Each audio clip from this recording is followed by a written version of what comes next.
الحمدللہ والصلاة والسلام علی رسول اللہ وعلی آلہ وصحبہ ومن والہ۔ محترم بھائیوں اور دینی بہنوں، السلام علیکم ورحمۃ اللہ وبرکاتہ۔ فقہ کے اس کلاس میں آپ سب کا سواگت ہے اور آج ہم سجدہ سہو کے بارے میں جانیں گے۔ سجدہ سہو کسے کہتے ہیں؟ سجدہ سہو دو سجدے کو کہتے ہیں جسے نمازی نماز کی حالت میں ہونے والے خلل کو دور کرنے کے لیے کرتا ہے۔ صحیح بخاری اور صحیح مسلم کی روایت ہے، حضرت ابن مسعود رضی اللہ تعالیٰ عنہ بیان فرماتے ہیں کہ اللہ کے نبی صلی اللہ علیہ وسلم نے ارشاد فرمایا کہ جب کوئی شخص نماز میں زیادتی یا کمی کرے تو اسے چاہیے کہ وہ دو سجدے کر لے۔ یہ بات نوٹ کیجئے کہ سہو جس طرح کا ہوگا اسی کے حساب سے سجدے سہو سلام سے پہلے یا سلام کے بعد کیا جائے گا۔ سجدے سہو کب کیا جائے؟ تو تین صورتوں میں سجدے سہو لازم آتا ہے۔ نماز میں زیادتی کر بیٹھیں، نماز میں کمی رہ جائے، یا نماز میں شک ہو کہ کتنی رکعتیں ادا کی ہیں۔ یہ تین صورتیں بنتی ہیں سجدے سہو کی۔ پہلی شکل یہ ہے کہ نماز میں کمی رہ جائے، تو اگر یہ کمی جان بوجھ کر پیدا کی جاتی ہے، یعنی جان بوجھ کر کے نماز میں کمی کرتا ہے ایک نمازی، تو اس کی نماز باطل ہو جائے گی۔ لیکن اگر بھول چوک سے کمی ہو جاتی ہے تو اس کی دو صورتیں ہوں گی۔ یا تو اس نمازی نے رکن چھوڑ دیا ہوگا، یعنی نماز کے جو 14 ارکان ہیں ان میں سے کسی ایک رکن کو چھوڑ دیا، یا واجبات میں سے کسی واجب کو چھوڑ دیا جو کہ 8 ہیں۔ تو پہلی شکل یہ کہ اگر بھول کر کسی نمازی نے نماز کا کوئی رکن چھوڑ دیا ہے تو اس کے لیے ضروری ہے کہ اس رکن کو وہ ادا کرے، کیونکہ رکن کی ادائیگی ضروری ہے۔ مثال کے طور پر اگر کوئی آدمی ظہر کی نماز ادا کر رہا تھا اور وہ رکوع کرنا یا سجدہ کرنا بھول گیا، تو اگر اسی وقت اس کو یاد آ جاتا ہے تو فوراً اسے چاہیے کہ وہ رکوع کر لے، سجدہ کر لے، اور اس پر سجدہ سہو بھی نہیں ہے۔ اور اگر اس رکن سے اٹھ گیا تو دوسری رکعت میں اس رکن تک پہنچنے سے پہلے اگر اسے یاد آ جاتا ہے تو وہ لوٹ کر آئے اور اس رکن کو ادا کرے۔ اور اگر دوسری رکعت میں چھوٹے ہوئے رکن تک وہ پہنچ گیا تو اب اس رکن کی طرف دوبارہ نہیں لوٹے گا، البتہ اپنی نماز سے ایک رکعت وہ ڈیلیٹ سمجھے گا، گویا کہ اس کی نماز سے ایک رکعت جاتی رہی، کیونکہ اس رکعت میں وہ رکن ادا کرنا چھوڑ دیا تھا، بھول گیا تھا۔ اور ہر حالت میں اس کے لیے ضروری ہے کہ سلام سے پہلے سجدے سہو کرے گا، دو سجدے کرے گا۔ اور اگر نماز سے فارغ ہونے کے بعد اسے یاد آیا کہ وہ کسی رکن کو ادا کرنا بھول گیا ہے تو چوتھی رکعت کے لیے وہ کھڑا ہوگا اور اپنی نماز پوری کرے گا، پھر سلام پھیرنے سے پہلے سجدے سہو کرے گا اور سلام پھیر دے گا،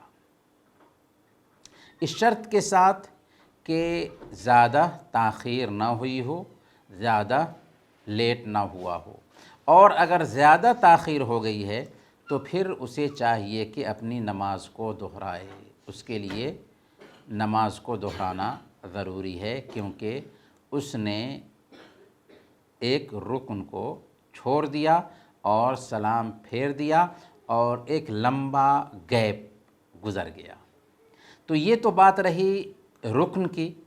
اگر کوئی آدمی بھول چوک سے کسی واجب کو چھوڑ دیتا ہے تو اس پر اس واجب کو ادا کرنا ضروری نہیں ہے، البتہ سلام سے پہلے دو سجدے سہو کرے گا اور سلام پھیر دے گا۔ مثال کے طور پر ایک آدمی ظہر کی نماز پڑھ رہا تھا، پہلا تشہد بھول گیا، یعنی 2 رکعت کے بعد جو تشہد کے لیے بیٹھتے ہیں اسے پہلا تشہد کہا جاتا ہے، اور وہ تشہد میں بیٹھے بغیر تیسری رکعت کے لیے کھڑا ہو گیا، تو اس پر دوبارہ تشہد کرنا واجب نہیں ہے، لیکن اس کے لیے ضروری یہ ہے کہ وہ سلام پھیرنے سے پہلے 2 سجدے سہو کرے، پھر سلام پھیر دے۔ صحیح بخاری کی روایت میں آتا ہے اللہ کے نبی صلی اللہ علیہ وسلم نے ایک مرتبہ ظہر کی 2 رکعت کے بعد تشہد نہیں کیا تھا اور تیسری رکعت کے لیے کھڑے ہو گئے تھے، تو آپ صلی اللہ علیہ وسلم نے سلام پھیرنے سے پہلے 2 سجدہ کیا، پھر سلام پھیرا۔ تو اس طریقے سے آپ کو پتہ چل گیا کہ اگر نماز میں کمی رہ جاتی ہے تو یا تو نماز کے ارکان میں کمی ہوگی یا نماز کے واجبات میں کمی ہوگی، اور دونوں کی کیا شکل ہے اسے آپ نے جان لیا۔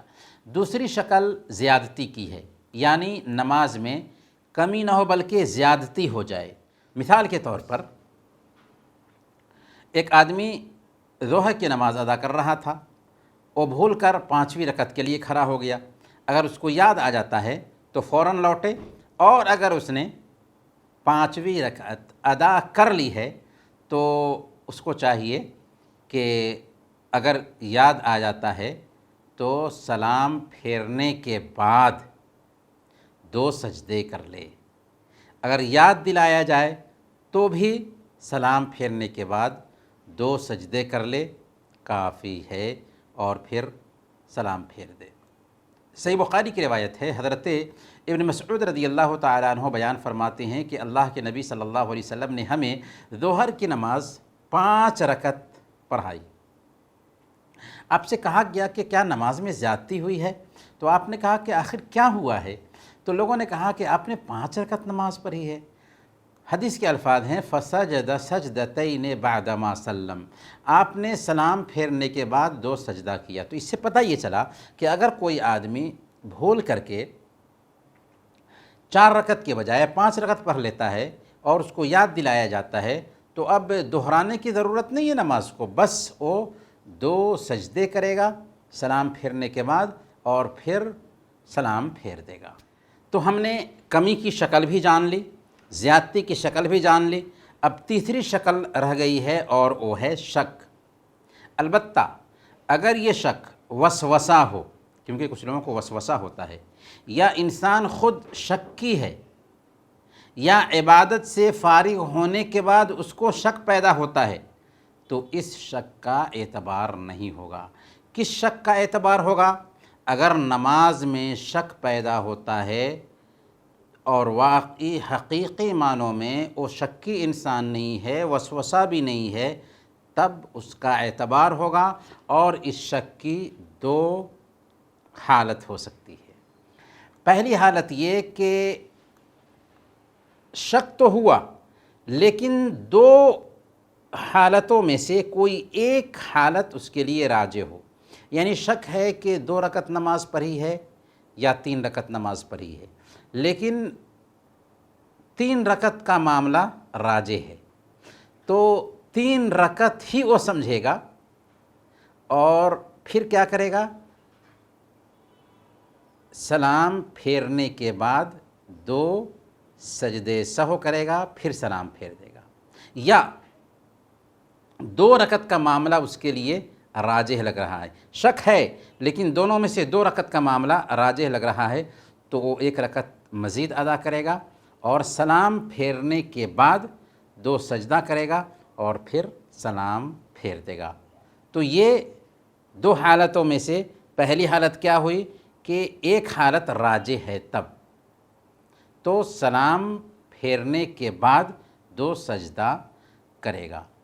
دوسری حالت یہ ہے کہ نمازی کو شک پیدا ہوا اور 2 حالتوں میں سے کوئی ایک حالت راجح نہیں، یعنی 2 رکعت پڑھی ہے یا 3 رکعت پڑھی ہے، دونوں میں سے کوئی ایک حالت راجح نہیں ہے اور شک ہے، تو ایسی حالت میں کیا کرے گا کہ یقین یعنی کم پر عمل کرے گا اور باقی رکعت ادا کر کے سلام پھیرنے سے پہلے 2 سجدے سہو کرے گا، پھر سلام پھیر دے گا۔